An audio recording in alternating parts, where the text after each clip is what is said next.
97.9 The Box, Radio Boss Hardbody, Kiotti. It's going down. This is the interview I've been waiting on. All the interviews I've ever done, this is the one that means the most. Jay Prince.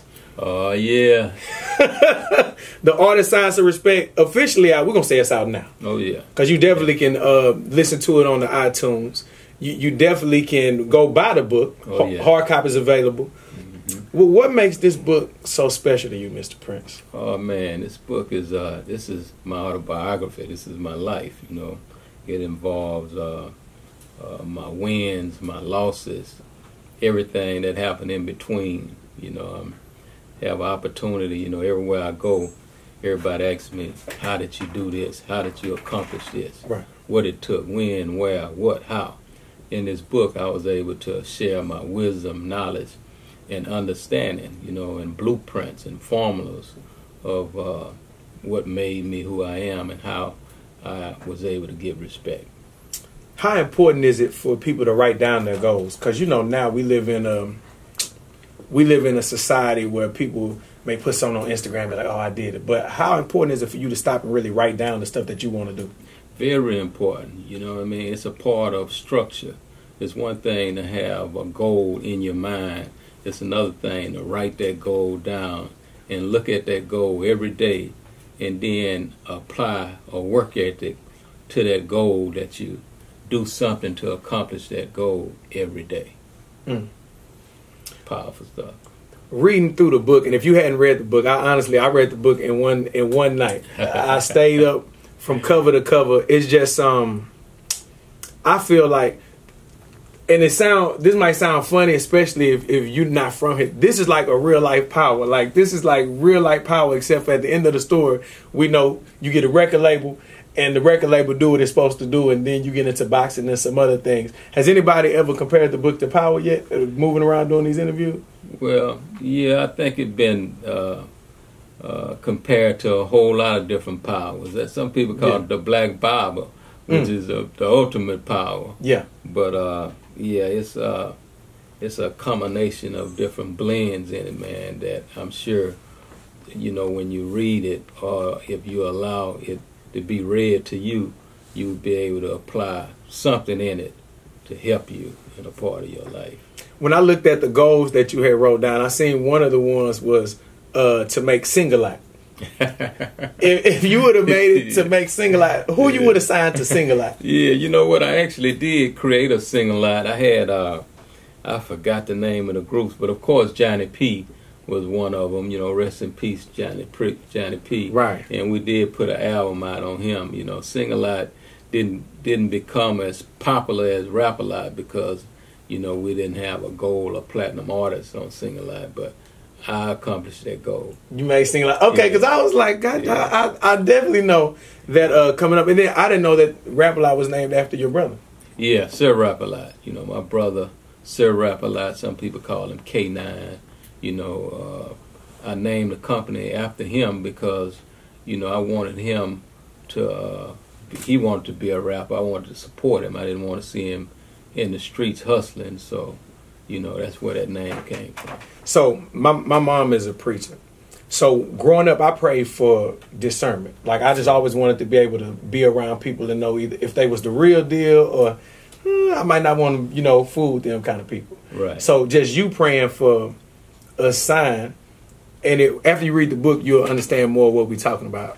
That really played a big part in you getting to the point where you're at right now. Oh, yeah, most definitely. You know, a lot of people may think it's something weak about prayer. You know what I mean? Every goal, everything that I wanted to accomplish in life, I exercise the gift of prayer. It's free. You know what I mean? And it's powerful. You know what I mean? Matter of fact, a man is at his most powerful, if that's a word. You just made it. We good. When he's on his knees, you know what I mean? Praying and acknowledging our Creator. So, you know, I feel sorry for a man that don't pray. Yeah. Real talk. And then just even now, just going to church and, you know, just keeping that relationship, that doorway to God open still, something that you actively are. Oh, yeah, yeah. You know, throughout the book, you know, I wrote about how, you know, it was that point in my life that saved my life. You know what I mean? The transition that I made from from the streets to corporate America was one of the biggest and best decisions I made in my life. You know, if I hadn't made that decision, then I couldn't be sitting here having this conversation. Right. So, and all of that was spiritual. You know what I mean? All of that was a foundation that I got as a kid. So it's important as parents for us to give our kids that spiritual foundation. You know what I mean? Right. Introduce them to our Creator. Whenever you read through the book, in my head, just because I live here, I can't imagine somebody trying to take advantage of you. Or if they tell you they're going to do something and they don't do it. But just dealing with boxing and some of these other things, or even some of the first record labels that you deal with, Yeah. people still, you know, try to, let's say people still don't keep their word. Oh yeah, no, it's a part of life. It's the real world that we live in, and we have people that's that way. And that word you use, discernment and intuition. You know what I mean? Being able to distinguish that and see through a lot of that. Help you along your journey. But in the real world, every man is tested. You know what I mean? Definitely where we from. You know what I mean? When you come from the jungle, then you gonna be tested automatically. They want to see if this real that you saying is real. Right. Yeah. So that's the real world. I was tested. I dealt with it, and I passed. Definitely passed. I got a song right now called H-Town for Real. And reading your book, it say a lot about how much you love the city. Yeah. And why Fifth Ward is so special to you. So whenever you look at how far the city has come from the infant stages of rap to where we at in rap now, what do you feel like the city is doing? Like, how we doing good? We still got some work to do. How do you feel about just the music in general? Because you're the pioneer. Yeah, well, I would like to see us do better, but I also would like to see us given the opportunity to do better. And a lot of that, radio and different places have a lot to do with that. Right. When I came through, it was important to me to blaze a trail and to encourage, radio to give our local talent, give them an opportunity to be heard. Right. Now, whether they was, accepted or embraced, that was another thing. But I felt like the locals was due that opportunity. And, a lot of that has changed with politics and different things where radio is concerned. Right. And a lot of people won't talk about it, but you asked me the question, so I'm going to talk about Definitely. it. And, beginning with the box, I like to see the box extend that invitation to a lot of the locals. Let them be heard, play them a little bit, and that will cause our city to flourish, blossom just a little more. We've been doing some things, especially now with technology. What I do is I have a segment called New Music Mondays, and what we do is we go online with these artists and we allow them to basically send us their music. Yeah. And if it's hot, we found a few artists like that, even the Big Baby Flavors. Even now, there's a lot more that we're doing. But see, I'm an artist. Yeah. So with me, I understand the importance of that. Yeah. And a part of the problem is you have people who don't really understand the culture, but then they're in higher up positions. Yeah. So when you have somebody like me that understands, we have to go fight for it. Right. So that's why I think conversations like this are important. And then even now, as far as locally, I seen him take a picture with your books, Maxo Cream. We started Maxo Record, Lil Kiki Record. So it's a lot of it. I think that especially since we're starting this dialogue, I think a lot of it is about the relationships. A lot of the artists have to pull up and, hey, bro, this is what I got going. I actually tried to help an artist, and he told me, this straight up, bro, you better clean my music like y'all clean Drake music. I said, wait, Drake clean his own. Like, I think some of it could just be miseducation about ignorance. Right. Just about how the process works. Yeah, and they have to be taught. You know what I mean? They have to be taught. They have to be, shown the way to go. For example, when, Powerwall, Mike Jones, the Slim Thug, that era and that movement, when the spotlight was on the city, one of the things that I done to try to encourage them at that moment was the spotlight is on the city. Perform. You know what I mean? Don't go, trying to be in the grill business and the club business, doing everything but going back in the studio. Right. So this generation have to know whenever that come again on the city perform, the hustle have to be turned up. You know what I mean? Unite. You know, come together and put that power together. And, you know, by uniting, you'll get where you're going faster than separate. Right. So it's things like that that has to be exercised. And, man, you know, I would love to see H-Town on top.